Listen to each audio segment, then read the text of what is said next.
Welcome everyone. I'm so excited that you are listening to a podcast about work and money and how to have a nice life. So let's introduce ourselves. My name is Hadassah Damien. I am a money coach and design thinking facilitator, and I am here with Pippi Kessler, an organizational psychologist and leadership and career coach. This is based on a workbook that Pippi and I have written about how to figure out what you want to be when you grow up, when you're already grown up.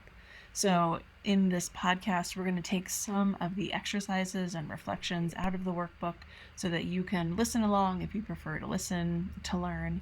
You could always turn to the full book and the exercises in it if you want even more. These exercises are all about how we resource ourselves financially, but also actually get to do things that we want to be doing, specifically in terms of having jobs that we like to provide the money that will sustain us. So how do we get right with this part of our lives? How do we do it in a way that isn't going to grind us down and get on with our values with this underlying hypothesis that work is the way that most of us get money? And even for those of you who don't have to work for money, we've got some exercises for you so that your work still matters. So why talk about work and money today? Of course, everything is always changing, but we're noticing a few patterns at this moment in history that we're noticing and hearing is making it particularly hard for our clients, our friends and loved ones to answer questions about how they're going to make their money and their work work. So for starts, work has changed. As technologies and history continue to evolve, there's tons of new types of jobs and ways of doing old jobs that have emerged and are going to keep emerging. There are jobs your guidance counselor from 20 years ago never could have suggested or prepared you for. There's remote jobs, gig jobs, tech jobs. The world of work is completely different than it was 20 years ago. And it's even different than it was 5 years ago. And it's going to continue to change. So this can make it harder to figure out what it means to go get a job. Doing what, right? Similarly, money and financial scope has changed. So education and housing are so much more expensive. U.S. Bureau of Labor Statistics tells us that housing prices are 149% higher in 2023 versus 1990. College prices are 427% higher in 2023 versus 1990. And so one of the things that we're going to bring into this series is that a six-figure job, look, it's no longer a mythological creature. You might know someone who's had one. You might have had or have a six-figure job. It's not like a fairy tale anymore.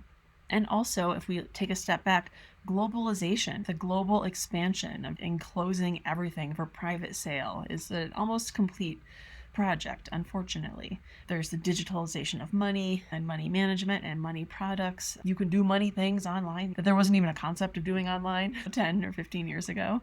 Plus, we've got marketing, we've got commercials, we've got consumerism. It's ever more present, it's ever more insidious, encouraging us to buy our happiness. And this can make it harder to figure out what it means to pay your bills or to resource your life in a way that's authentic to you. So we want to get into that. And finally, we're changing. So many people have always been attuned to the fact that we can't buy happiness. And I think more people are dialing in to this reality. We can't sell every last scrap of rock on our planet and survive. And that even if work is changing, and in some cases and places changing for the better, it shouldn't be everything to us.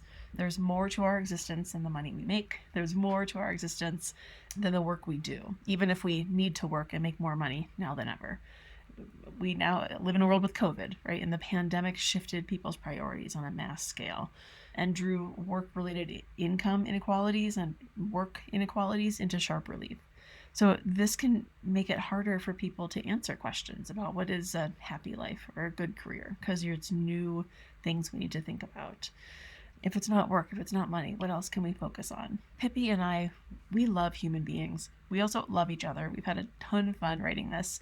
We love helping people have great lives, and we love getting to combine our skills as a money coach, as a career coach, as design thinkers, to help people more as a duo than we could separately. So it's been a joy to write this. It is an adventure to record it, and we hope you get a ton out of listening, and if you check out the book, out of reading it as well. And if you're listening to this, we have a guess that you might be having a hard time with figuring out your career and money stuff. And if that's you, you're in very good company. I have been so grateful for many years that Hadassah exists and does the work that she does, because as a career coach and leadership coach all the time, I am learning about people having a really hard time figuring out financial questions. How much money do I need? How would I get that? How can I get that without destroying my health or feeling horrible or hating my life? And it has been a great relief to me over the years to say, go talk to Hadassah, because these are really hard things to figure out. And I want to talk for a minute to those of you who are listening to this who are struggling with career questions or financial questions. A lot of people who don't know what to do when they grow up or don't know how to figure out money stuff feel bad about it. But the truth is, a truth that people don't always talk about, is that a very small percentage of people know what kind of life and career they want from when they're really little. There are some people who have known for as long as they can remember, I want to be a ballerina, I want to be a surgeon, I want to be a chef, I want to have 3 kids, I want to live in Tucson and marry someone named Fred. So there's like this small number of people where they have this dream in childhood and then they do it that exact way. But the majority of people don't have this experience. The majority of us have all these twists and turns in the process of making our lives. Most of us don't know what we want at many or most of the times of our lives, or what we want changes over time a lot. And even those of us who actually feel very strongly, no, I do know what I want, usually have all kinds of confusing times trying to go towards it. A story that my mother told me. My mother was a professional modern dancer, and she had a friend who was a ballerina who made it, like was in one of those big ballet companies. And then she broke her ankle and it ended her career. So it's like she made it. She had a dream. She got it. She broke her ankle. She was sitting on the sidewalk crying. And she was saying, what am I going to do? This has always been my dream and I can't dance anymore. And a person who was walking by, a stranger, just said to her, why don't you become a dog groomer? And she did. So I am encouraging all of us to normalize the ballerina to dog groomer pipeline. I think that story is actually much more typical than people who want to be a dog groomer at 3 years old and then do that. Most of us make one plan and then later change our plan, either because we're forced to or because we want to. Most of us who think that we're going to marry Fred end up breaking up with Fred, or we marry somebody different, or something else happens, or Fred cheats on us. Most of us have to go through all kinds of ups and downs, getting fired, having a terrible boss, and having to decide to leave a job that we like in other ways, moving to Tucson, but getting evicted, or discovering that we have a chronic illness that really changes what we need and what our lives are going to be like, or unexpectedly raising our cousin's son, finding out that we successfully became a nurse, but actually we had only wanted to do that because we had an aunt who was a nurse and we liked our aunt, but we actually don't like nursing.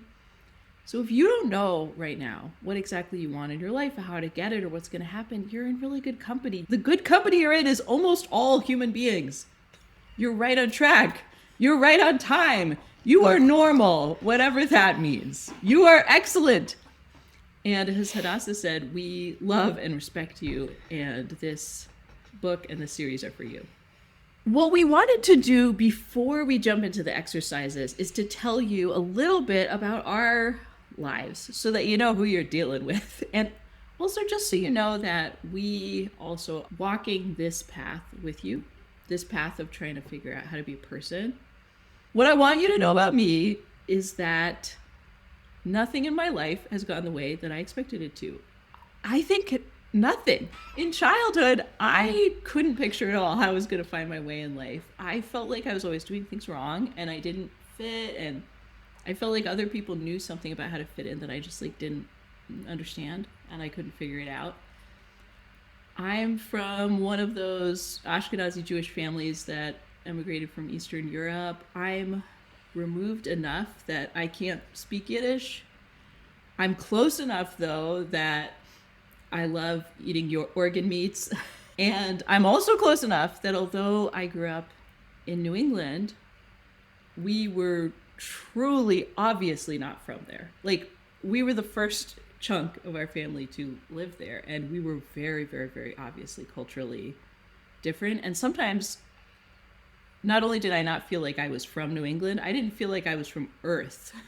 My grandparents had really tried to be more American by trying to figure out how to fit in. Like, but then my parents were from a generation that rebelled against that, and they rejected Americana. They rejected trying to be American. They rejected mainstream culture. They were young adults in the 60s and 70s. They were like cartoon hippies. They met in a feminist theater class.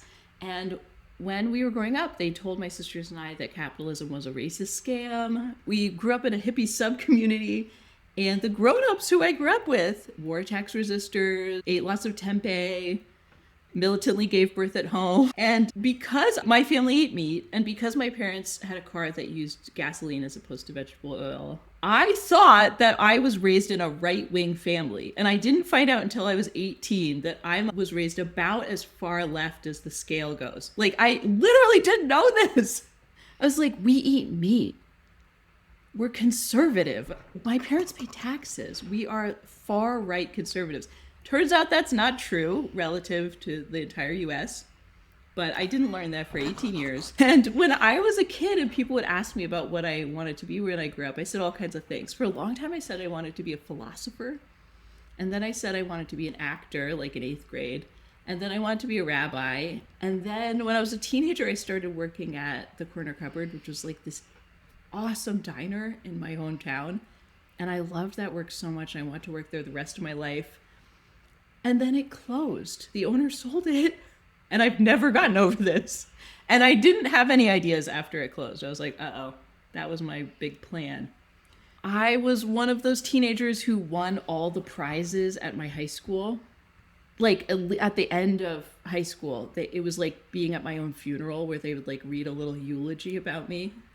And then my life completely went off a cliff when I turned 18. I felt like I was letting everybody down who had believed in me so much. When I got to college, they made me pick my major as a freshman, and I picked Chinese, and then I switched to religion. I had absolutely no plan about why I was doing that or how it would relate to my life.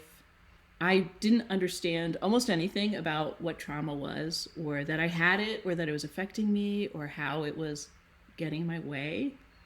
I got in all kinds of scrapes. I woke up in the hospital, and they were like, hey, so you almost died from alcohol poisoning. And I didn't know why I had done that, and I didn't know why I kept doing that. And I dropped out of college, and then I went back, and it sucked. It's like I had had a lot of potential, and then I was just like, oh, this is not going well. I am really struggling. My parents had only one career rule for us. They actually didn't even insist that we went to college. We had to be able to support ourselves. And I always figured out how to do that. So I worked as a nanny, and then I worked at a nonprofit with interfaith families, and then I worked for an author who wrote kids' books, and I compiled information about pirates, which was actually a really fun gig. I worked at a bubble tea store, and they said we could have free bubble tea, and I was like, great, I don't have to buy food. And then I had to go back to the hospital because I accidentally gave myself scurvy like a pirate. They were like, you, ma'am, are gray. I was like, yeah, well, I haven't had an orange in 6 months. I've just been having this sugar drink. They're like, you're not allowed to do that. I was like, watch me. Okay, I also didn't realize that I was closeted. I made absolutely horrible relationship decisions. I considered being a comedian and teacher, didn't do those things. I considered living in Chicago, Miami. I did live in New York. I almost got married 5 fucking times, which was not a good decision. What I'm saying is that nothing in my life happened the way I predicted. I was wrong about everything over and over and over again. And I'm now an organizational psychologist and career coach, which are jobs that I never heard of when I was a kid or teenager or young adult. And I live in Massachusetts, which is not any of the places I considered. I didn't meet my spouse until we had gray hair. Not like we had one symbolic, adorable gray hair. The two of us together could have knit a medium-sized gray sweater together with the amount of gray hair we had at the time we met. I also had a very rigid personal goal that I was going to be completely done having 3 to 4 children by the time I was 35. And right now, while I'm recording this, I'm 40 and I'm pregnant for the first time. And I didn't do that goal at all. So if you were a stranger and you were meeting me right now, you would only see this moment of the story. So you'd be like, there's a happy, married, pregnant, out queer person who is settled down and has this really clear career and is very comfortable in herself. But there's this other off-screen part, which is like the zombie movie part, which is like the scary part where I didn't know how this was going to go. I didn't know if I could come out. I didn't know if I could find work that worked for me. I didn't know if I could be happy. I didn't know if I could be loved. And none of those things are visible from my present life. The path for me was really chutes and ladders. Like something would go well, something would go downhill. And the reason I'm telling you all this detail is that I want you to know the immense love and respect that I have for all people making their way in life and trying to go through that path of figuring out how to work, who to love, where to live, how to be. And if you are listening to this and you're in the zombie movie part of the story, I have so much respect for what you're going through. There's no guarantees in life, and really none of us know how our lives are going to evolve or how they're going to end. Many of the things that helped me get out of my zombie era were not things that were in control or things that I did. I got my first connected to my future career job right before, like a month before the 2008 crash. If I had waited 6 weeks, I couldn't have gotten that job. I'm white. I had family support to go to college. That's not something I did or something about me. And even with all of this stuff that happened that supported making it easy for me, it was super hard for me. The system is hard on almost everybody. There's things that suck at every time in history, and there's also things that are uniquely even harder at this moment in history. Things that are even harder about climate change, about peak capitalism, about polarization and inflation and oppression. Most career coaching advice, if you just kind of like walk into a bookstore or Google career coaching advice, it's assuming that job seekers are like a little nervous or like unsure, but it doesn't account for them being traumatized, culturally alienated, closeted, addicted, sick, or stuck. And when I was younger and tried to get advice from people about how to make my way in life, their advice sounded to me like it was meant for somebody totally different from me. It sounded like it was imagining somebody who was fundamentally happy, straight, situated, sober, and also who, when they asked themselves, hey, so what do you really want? That they could answer that question. And I couldn't do that. And if you can't answer that question either, you are okay with me. Because that's part of why I do career coaching. I think that it can be really, really, really hard to figure out what we want to be when we grow up. And I want everybody trying to figure out how to make their way in their life to feel supported and celebrated and respected in their path, even when the path is really hard. I felt a lot of shame that it was so hard for me, even with all the advantages and supports that I had. And what I know now is that it's hard for lots and lots and lots of people. And if it's hard for you, there is just nothing wrong with you. And that's a big part of what we wanted to communicate in making this series and in writing this workbook. There's nothing wrong with you. And however your path goes, It's okay. Oh, Pippi, I'm so glad the Chutes and Ladders brought you over here. Yeah, me fucking too. So, this is Hadassah again. I want to talk a little bit about where I'm coming from and how I ended up being a money coach and doing a career that literally was invented in like the 2000s. Because I grew up with a very classic working class relationship to work and money, which is that I hated working. Period. It was my only way to get money. All the people around me had jobs that seemed to torture them and hurt them and make them sad or make them mean or hurt their bodies.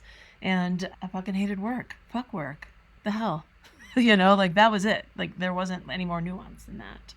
And at the same time, my family didn't have much money, so we were also in this sort of precarious situation where we were going to the food bank, and I had these little tickets to get lunch subsidized at school, and it was just so, it was always shameful, right, to like bring those up to the counter with my little quarter and feel like there was something wrong with my family and something wrong with me, like we were doing it wrong, and like the shame of it just hung with me. And as I got older, and now it's the 90s, and now I've discovered alternative music and I'm punk rock, and I was so just pissed at the man like anybody in like 90s punk could be, right? And then it's like the end of the 90s, and I'm watching early NAFTA and the anti-globalization struggles play out, and I'm looking at the rise of like internet and web-based jobs, and it just seemed like there was all this money moving throughout the world, seeming to cause a lot of harm, while where I was and where my family was, we were just in these little tide pools, just floundering about. And I felt so much injustice and imbalance, both for myself, but also as I started to learn to like look outside of my like immediate family and community. And then meanwhile, I was always struggling to try to make enough money to pay for more than my basic needs, which just totally lined up with like my family, right? Fuck work, do the least, get what you need, move on. Money's hard. Making it is hard, it's harsh, and it has to be difficult choices, and you're not going to like it. Like that was the message. And so, unsurprisingly, I had like no trust in jobs, no trust in kind of like any of these economic situations. So I always had like 2 or 3 jobs because I was like, no way, man. If one of these companies fires me or I don't want to work there anymore, I don't want to be stuck and I don't have a safety net. I just started off in this like really negative swirl because of where I was plopped into the world. And my story is basic. It's not actually a very special story. A lot of people have these experiences, but I share it to make a few points. First, that few people, wake up at like in childhood, to Pippi's point earlier, and are like, can't wait to be a managing director of supply chain. Like nobody's like, what's my specific job title? What's a high stakes role where people will be mad at me? Well, I need a 401k. No, like, I hope no 8-year-olds know what a 401k is. God, we're not dreaming of specific brands of alcohol or cars. That's not how humans are wired, right? We have to go deeper to think about how humans are wired. What we want, once we wrap our heads around it, is the feelings and outcomes that these types of things promise us, right? We're out on these streets. We're looking for connection. We're looking for contribution, security, and play. And these are all core human needs. And they're summarized by Dr. Marshall Rosenberg, who came up with nonviolent communication. And there's so much research on behavioral psychology that helps us understand that people, what we're looking for, what we want, are really much more fundamental than a specific brand of something. We want meaningful relationships. We want to be able to actually contribute to our communities and our societies. We want to feel secure that we can cover our needs, our family's needs, and to have some damn fun around here, right? Like we are also here to enjoy this life. So what are the tools that can help us get towards these feelings? Well, what we have today is money, which is our exchange mechanism, and work, which is our way to get money. So work and money are the tools that bring us towards these feelings, right? They're not the feelings themselves. Again, nobody wakes up being like, I want work, I want money. No, you want the things that can bring to you.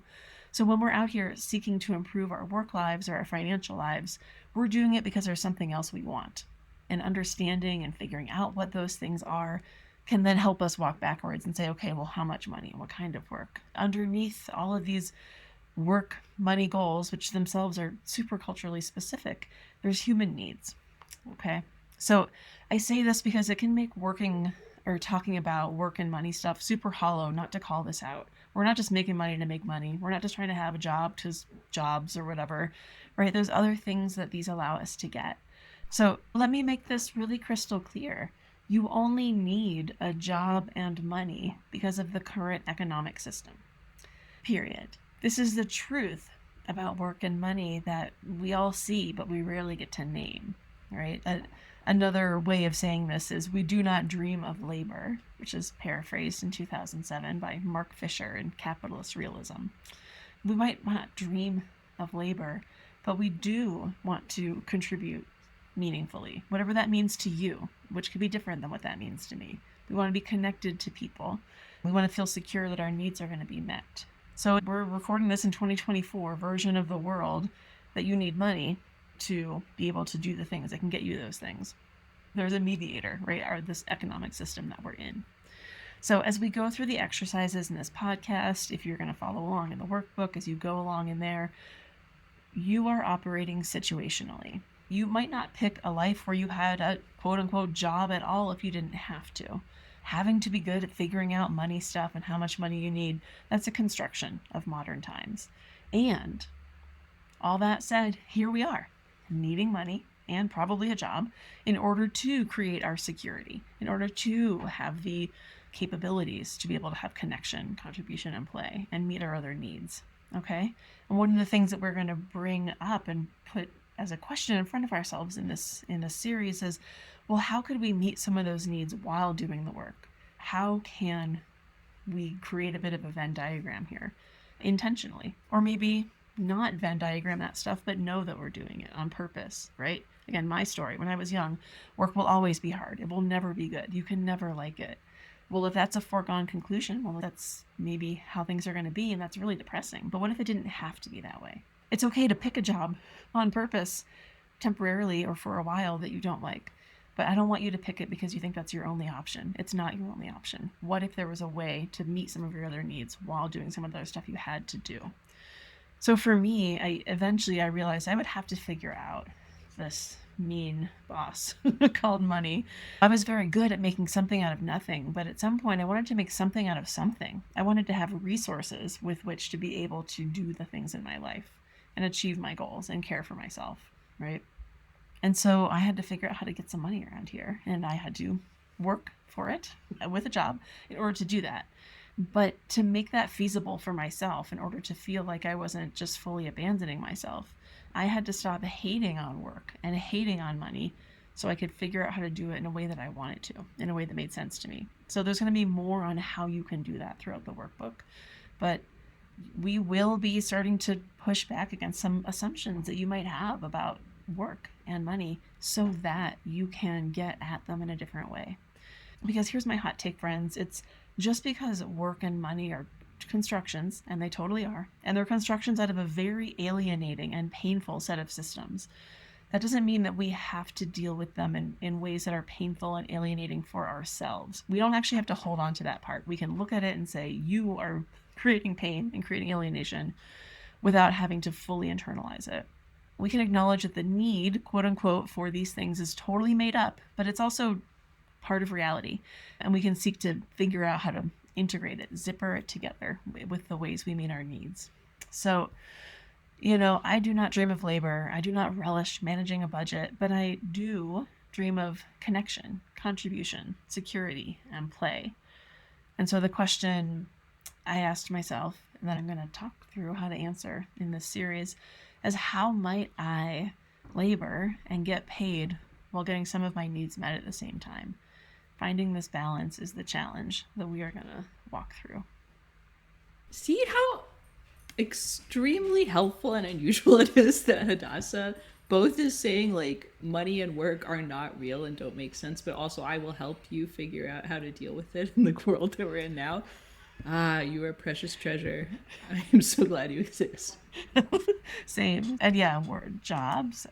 How do I know? What do I know? Getting to do all this work with a career coach. What a gift. So This podcast and our book is for people who are dissatisfied with or suspicious of or mad about having to work, and yet who want to figure out what they're going to do with their lives to have a financially sustainable and semi-interesting life. We need to resource ourselves. So how are we going to have jobs we like that provide the money to sustain us? How can we do this in ways that don't grind us down? And how can we be more aligned with our values, right? Regardless of how we feel about work in our current economic era. And we will be talking about all of that.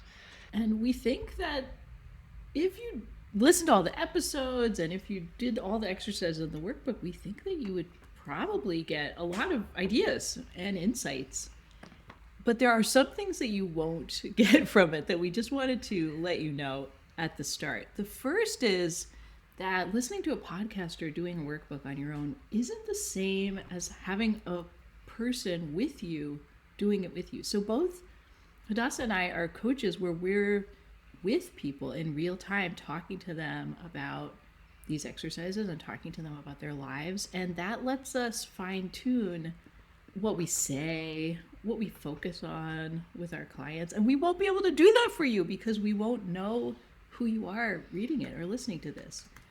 There might be things that you want to talk about with another person to get some of that human support while you're going through it. And also that you might have to do some of that adapting for yourself. So you might choose to not listen to one of the episodes if you're like, I don't like that. You might choose to do one of the exercises differently than we wrote it because you know that that would be better for you. And that is great for you to do that. The second thing is that our lives have so many parts. There's our families, there's our spiritual lives, there's all this different stuff. And this podcast series and the workbook that it goes with is focused on specific parts of our lives, on our work and our finances. So that will be one part of your life, but of course there'll be all these other things. Like in this podcast, we won't be talking about, here's how you deal with your diabetes. It's like, that's just something else that will be part of what you're dealing with, but it might not come up specifically in what we wrote. The other thing is that as soon as we put this out, it becomes trapped in time. And that means that at the time that you're hearing this, there might be things going on in the world that make what we're saying totally out of date. You might be listening to this and be like, do you know that the dinosaurs are back? And that they ate half of the people in the US? And we don't know that because we're here in the past. So there might be all kinds of things that are out of date that we don't know about. The other things that's not in this workbook is deep field-specific information or advice. So for example, you might want to know, how do I get a tech job? And I don't actually know the answer to that because I'm not in that field. I also don't know how to get cast on Broadway. I don't know how to become a blacksmith. And there's not going to be that detailed information in the content that you're going to encounter. But what you will encounter is a lot of examples. So hopefully we'll help you picture how it applies to the field that you are in or want to be in. We also are going to go over some subtopics that are specific things, like how to write a resume, or 10 tips for interviewing, or 10 tips for negotiation. These are all wonderful things to learn about and talk about, but we're not going to specifically focus on them in this workbook. The most important thing that you will not get from this workbook is an answer about what the meaning of your specific life is and what you should do. Because you are the expert on yourself. You're going to know so much better than us about what you prefer, about what you need, about what your story is. The exercises that we wrote are meant to help you hear yourself think and feel. And hopefully that will make it easier for you to hear your own answer, but we won't tell you our answer to that question because we couldn't know.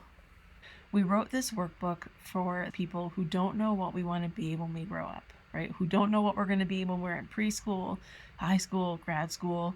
You have a job, you don't know what you want to be when you grow up. We wrote it so you can learn how to figure that out, but also so you can learn how to make these kinds of changes in your life. Things that we hope you're going to get from this series. We really want you to be able to feel like you can change, to be present with new ways of working that are potentially coming up in your life right now and will certainly come up over the course of your life.